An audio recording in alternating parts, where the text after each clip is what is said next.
My daughter just caught her first walleye, mandatory metal detectors, and when fishing meets hunting. We got that and more coming up right now in Target Walleye's Top 5 presented by Seafoam. Let's dive on in.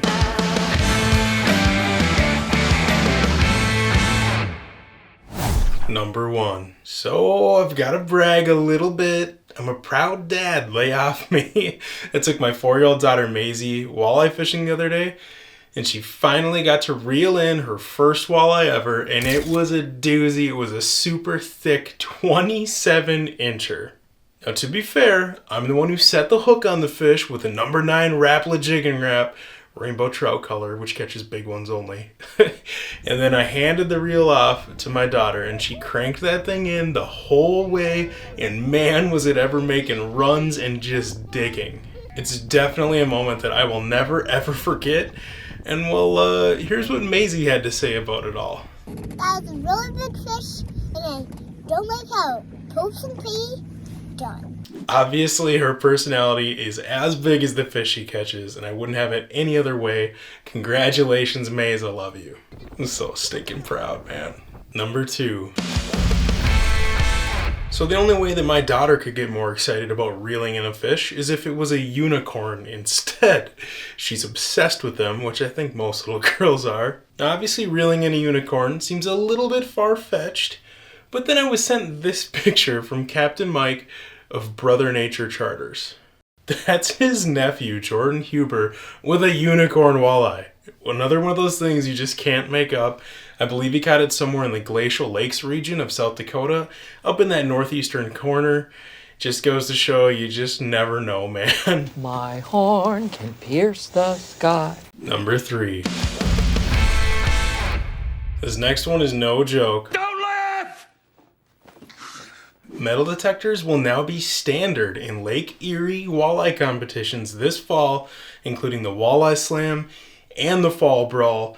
And of course, that's all coming in the wake of that massive cheating scandal that literally drew international attention. So now these derbies will be scanning their fish with the device that's used to pick up metal and other foreign objects that may be inside of fish. And these derbies also made some other changes to their lie detector processes, where if a team or somebody were to fail a polygraph for one of the derbies, then they would automatically be disqualified for all of them. But I am told that folks are still encouraged to lie about how well or not well they did in pre-fishing. I find it absolutely hilarious. Every tournament I've ever been a part of, to, or in, leading up to the tournament, everybody's always talking about how bad the fishing was, how they can't find anything consistent, or the size isn't there. And then come after weigh-in, when they walk up there with 2 fish and a 5-fish limit, it's, oh, I crushed them pre-fishing. They were all over. I don't know what happened to them. Just the perfect best of both worlds, right? Terrible best from the same team, just 24 hours apart. I shouldn't even be talking. We're all guilty of that one. Number 4.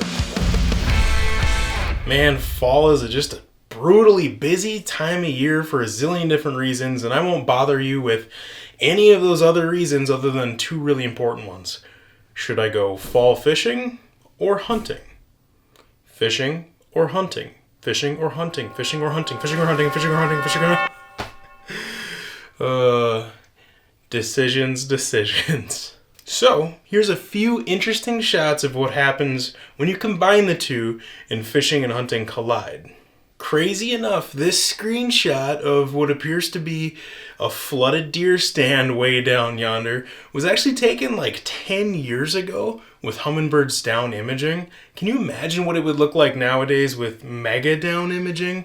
Or forward-facing sonar, you could probably tell if the person was taking a nap in that stand or not. I was sent this next one from Zach Bernier, who went deer fishing on the Rainy River. I bet you that thing fought like a 78-inch sturgeon in the current. Len has got the fall 2-for-1 special figured out with a little cast and blast action. Just be careful, Len. You get up any closer to those reeds and you're not going to be able to keep the bass off. It's funny because I love poking fun at bass fishermen, and I am one. I love it. I do both. Just somebody's got to do it, right?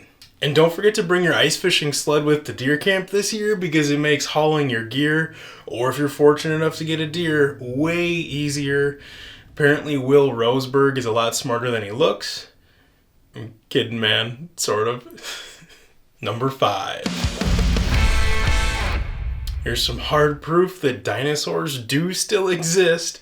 This one was caught by Tim Kopka, an absolute behemoth that he caught out of the German North Sea.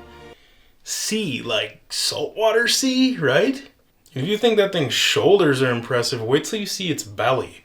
Apparently it was about 46.5 inches long, nearly 40 pounds. He caught it on a number 4 MEP spinner. So as far as I can tell from a really intense Facebook creep session in Google Maps, Tim caught the fish out of a tributary of the German North Sea. Now, I'm no travel advisor, but it sounds like it's one of the only places in the entire world where you can catch a pike out of salty, brackish water, and they grow big really fast.